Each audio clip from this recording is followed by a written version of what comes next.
আজকে দেখাবো কিভাবে রকে ফেব্রিক করলে এই ডিজাইনটা কিভাবে খুব তাড়াতাড়ি ইজিভাবে তুলে নিতে হয়। দেখো আমি কিভাবে তুলে নিচ্ছি। প্রথমে একটা স্কচব্রাইট নেবে, তারপরে একটা তারপিন তেল মানে কেরোসিন তেল দিয়ে সামান্য দিয়ে তা দিয়ে স্কচব্রাইটটা দিয়ে একটা তারের স্কচব্রাইট নেবে।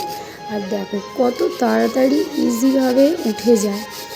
আবার নতুন ডিজাইন তুমি করতে পারো, সেই জন্য ধরো একই ডিজাইন বারবার আছে, সেটা তুলে ফেলার জন্য খুব ইজিভাবে ইউজ করবে স্কচব্রাইট আর তারপিন তেল, কেরোসিন তেল যেটাকে বলা হয়। করে একটা সুন্দর কলকা ডিজাইন করে নিয়েছি। তোমরা দেখতে থাকো ভিডিওটা, আর ভালো লাগলে অবশ্যই কমেন্ট করবে। আর এরকম ভিডিও যদি আরও চাও তো আমার চ্যানেলটিকে সাবস্ক্রাইব করে নিও। আর দেখো কত সুন্দরভাবে খুব ইজিভাবে তুলে নিয়েছিলাম। একটু মাজা ঘষা, যেমন বাসন মাজতে হয় ওই আর কি, মাজা ঘষা করে খুব ইজিভাবে ফেব্রিকটাকে তুলে নেওয়া যায়।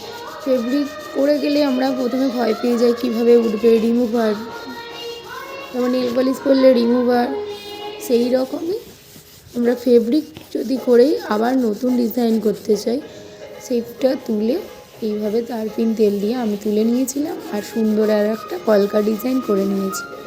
দেখো কত সুন্দর লাগছে। তোমরা দেখতে থাকো খুব তাড়াতাড়ি। কারো জানা থাকলে আমাকে অবশ্যই জানাবে যে তোমরা জানতে।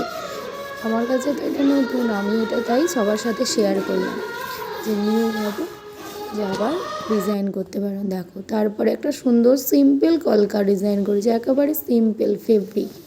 আর তার সাথে আমার বাড়ির বাগান এত সুন্দর, তোমরা দেখে নাও।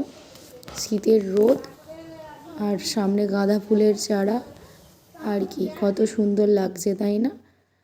Bye bye.